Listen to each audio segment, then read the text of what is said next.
কি হলো এবং শ্রমিকের ব্যাপারে কি সিদ্ধান্ত নিল? আজকে সরকারি তরফে পিসি চাওয়া হয়েছিল, ফার্দার পিসি হয়েছিল, কিছু ওদের রিকভারি ব্যাপার ছিল, আর কিছু ফরেন্সিকে পাঠানোর ব্যাপার ছিল, তাই জন্য ওরা পিসি দিয়েছিল।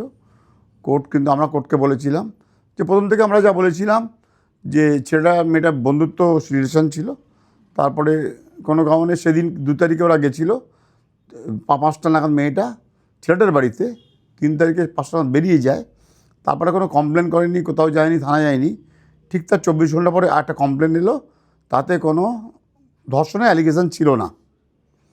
তারপরে হঠাৎ সাবসিকুয়েন্টলি অ্যাড হলো 64 বিএনএস, যেটা আমাদের এখন 376 আগে ছিল।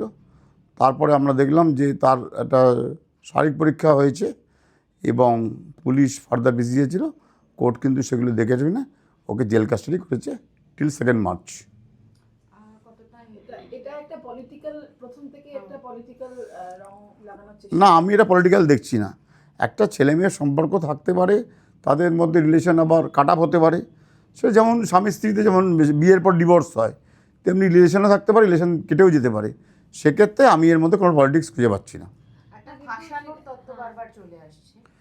দেখুন, এখন খুব আর্লি স্টেজ অফ ইনভেস্টিগেশন, এক্ষুনি কিছু বলা যাবে না কী বৃত্তান্ত। তবে আমরা প্রাইমারি যা দেখেছি, মেয়েটা ছেলেটার ভিতরে সেরকম অ্যালিগেশন প্রথম এফআইআরে করেনি কিছু, প্রথম রিটিং কমপ্লেন কোনো অ্যালিগেশন সেরকম নেই। সেই অনুযায়ী আমরা বেল পিটিশন করেছিলাম আজকে। যদি আমরা মেয়েটার তত্ত্বকে, প্রথম কমপ্লেনকে যদি সত্যি বলে ধরে নিই, তাহলে ছোটোখাটো একটা মারামারি ঘটনা হতে পারে আর আটকে রাখা ঘটনা হতে পারে, এর বেশি আর কিছু নেই কমপ্লেনে। এখনও ইনভেস্টিগেশন সঠিক পথে এগোচ্ছে বলা যাবে না, খুব আর্লি স্টেজ অফ ইনভেস্টিগেশন। যে স্কারগুলো প্রকাশ্যে এসছে ওগুলোকেও তো মানে এড়িয়ে চলা ডিফিকাল্ট কোথাও একটা, যেহেতু অলরেডি এটা সবার সামনে এসছে বিষয়টা। এবং আপনি বলছিলেন যে ফার্স্টে এই বিষয়টা নিয়ে আলোচনা হয়নি, তবে তারপরে তো মেডিকেল টেস্টে অনেক কিছু বেরোয় এইসব রিগার্ডিং। দেখুন, মেডিকেল টেস্ট এখনই আমরা কিছু জানতে পারবো না, ডিফেন্স এখনই কিছু পাবে না সেরকম, যতক্ষণ চার্জশিট হচ্ছে। আমরা চার্জশিট না পেলে বুঝতে পারবো না মেয়েটার সাথে মেডিকেল যেগুলো হয়েছে মেয়েটার, সেগুলো আমরা ডকুমেন্টসগুলো এখন পাবো না।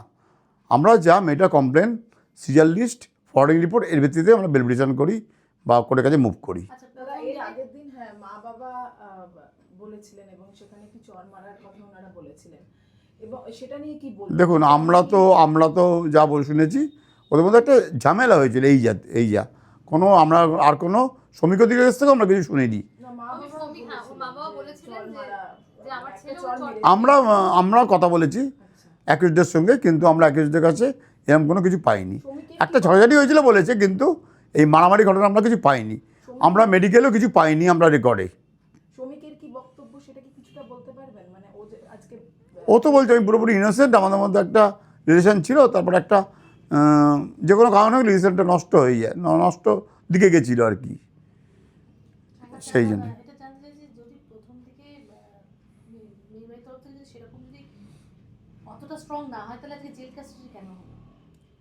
না, এখন আমি আপনাকে বলি একটা জিনিস, ম্যাজিস্ট্রেটের এখতিয়ার কতটা আছে, ম্যাজিস্ট্রেট কোন ভিউতে জেল কাস্টাডি করলো, এক্ষুনি early stage of investigation, magistrate তাই জন্য হয়তো ভেবেছে এখন জেলে থাকা দরকার আছে for the purpose of investigation.